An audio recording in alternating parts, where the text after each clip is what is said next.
मोक्षदायिनी शिप्रा नदी का उल्लेख शास्त्रों में इस प्रकार वर्णित किया गया है कि यहाँ पर गंगा जी को भी मोक्ष की प्राप्ति हुई थी, लेकिन फिलहाल शिप्रा नदी खुद मोक्ष की दिशा और दशा के लिए भटक रही है। लगातार शिप्रा नदी के शुद्धिकरण को लेकर आंदोलन चल रहा है। यहाँ पर पहली बार ऐसा देखने में आ रहा है कि महिलाएं इस आंदोलन में शामिल हो गई हैं।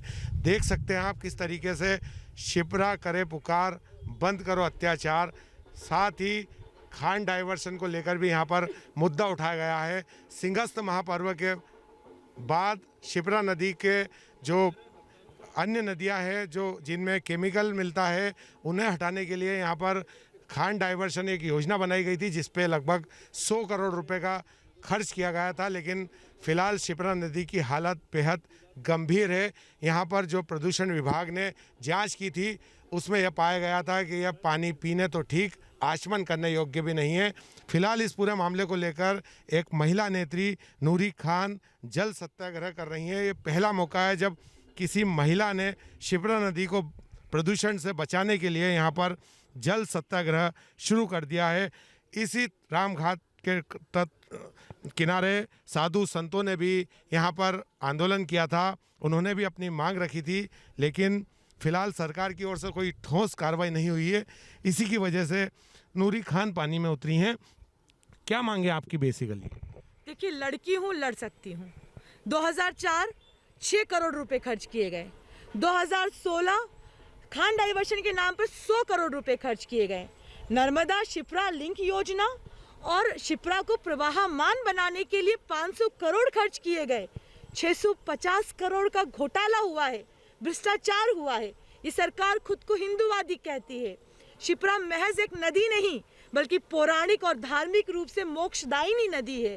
तो जो यहाँ पर आस्था की डुबकी लगाते हैं, वो जहरीली और प्रदूषित हो चुकी है।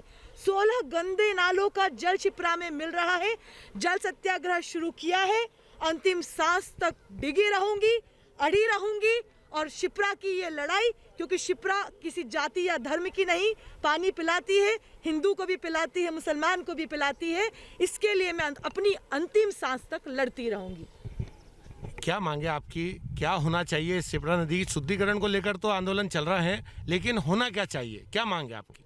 देखिए, ये कहते हैं कि ठोस रणनीति बनाएंगे। 650 खर्च किए, क्या वो करोड़ खर्च किए, क्या वो ठोस रणनीति नहीं थी? पहली बात यह है कि जो भ्रष्टाचारी हैं, जिन्होंने भ्रष्टाचार किया है, उन्हें जेल के पीछे होना चाहिए, मेरी पहली मांग।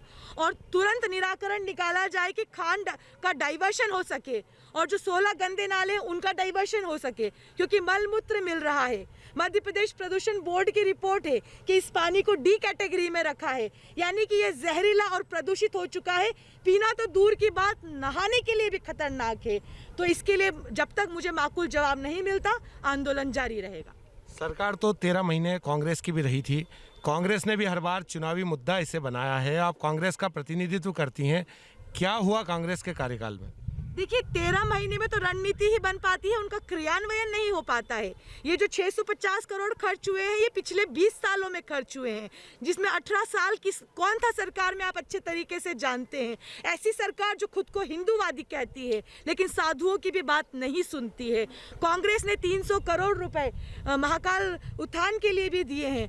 कांग्रेस ने शिप्रा शुद्धिकरण के लिए पूरी कोशिशें की, लेकिन इस सरकार ने विधायक खरीद के सरकार ही गिरा दी और शिप्रा भी शुद्ध नहीं। ये बताइए आप मुस्लिम महिला हैं, मुस्लिम समाज का तो कोई स्नान नहीं होता यहाँ पे, तो आपको क्या दिक्कत आ रही है इसमें? कई साधु संत इस बात का भी विरोध कर रहे हैं।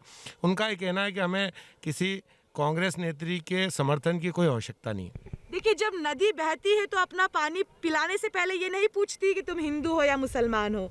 तो उस नदी की लड़ाई लड़ने के लिए मैं हिंदू हूँ या मुसलमान हूँ, ये फ़र्क नहीं पड़ता।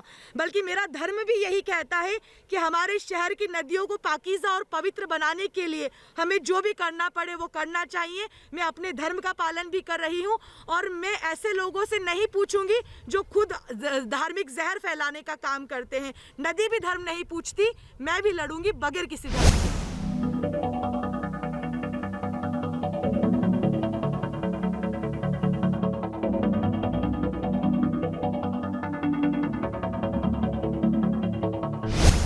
उनकी अपनी कुछ मांगे थी जो शिप्रा के शुद्धिकरण के संबंध में थी। उनसे मेरी बात हुई है और उन्होंने जो भी प्रश्न करे उनको संबंधित विभाग के जो ई हैं उनसे भी बात कराई, लेकिन वो संतुष्ट नहीं हुई, इसलिए उन्हें फिर वहाँ से निकलवाना पड़ा और अभी हॉस्पिटल पहुँचाया उनको। सर क्या हुआ था, हॉस्पिटल क्यों पहुंचवाया गया? हॉस्पिटल एक नेचुरल चीज़ है कि कुछ घंटे अगर कुछ समय अगर पानी में थी वो, तो उनकी हेल्थ अच्छी रहे, इसके लिए ज़रूरी है कि मेडिकेशन उनका या अगर कोई दिक्कत हो तो उसका उपचार हो सके। सर पूर्व से निर्धारित था कि सत्याग्रह होना है, लेकिन एम्बुलेंस वगैरह कुछ भी नहीं थी, ऐसा सर क्यों?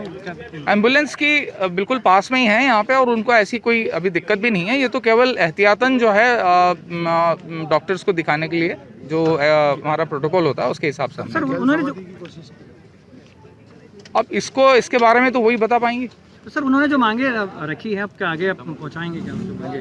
बिल्कुल बिल्कुल बिल्कुल पहुँचाएंगे। सत्याग्रह खत्म हो गया सर? जी, जल सत्याग्रह जो कर रही थी खत्म हो गया है क्या? ये उनसे ही पूछा जाए तो बेहतर है।